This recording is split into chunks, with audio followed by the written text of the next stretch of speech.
عورتوں کو سونے کی سرخی اور زعفران کی زردی نے ہلاک کر رکھا ہے۔ بدبخت ہے وہ شخص جو خود تو مر جائے لیکن اس کا گناہ نہ مرے۔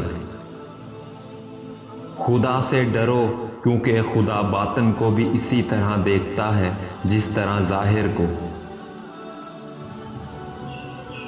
شرم مردوں سے خوب ہے مگر عورتوں سے خوب تر ہے۔ دنیا کا طالب صرف علم کے بڑھانے میں لگا رہتا ہے اور دین کا طالب صلح بڑھانے میں مصروف رہتا ہے۔ ماں باپ کی خوشنودی دنیا میں موجب دولت ہے اور عافیت میں باعث نجات۔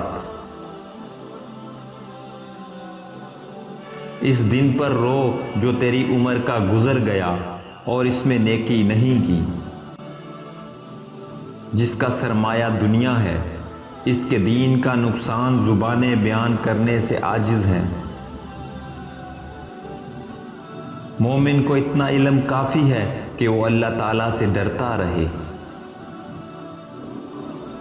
جہاد کفار اصغر ہے اور جہاد نفس جہاد اکبر ہے۔ عاجز ترین وہ شخص ہے جس کا کوئی دوست نہ ہو۔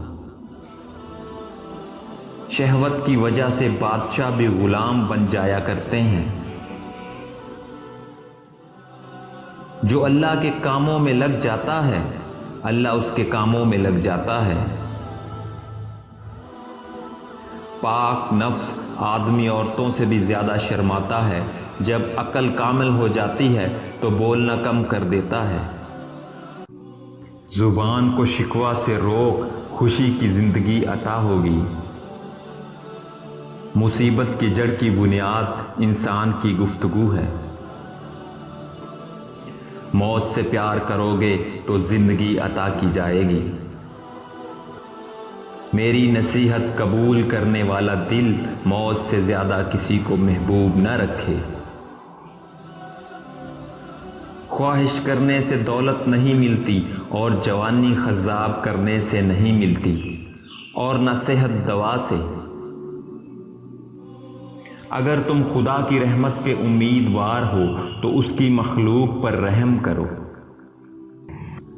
جسے رونے کی طاقت نہ ہو وہ رونے والوں پر رحم ہی کیا کرے۔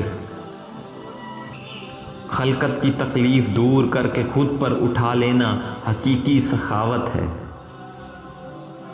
اپنے ظاہر و باطن کو یکساں رکھو۔ مصیبت کی جڑ انسان کی گفتگو ہے۔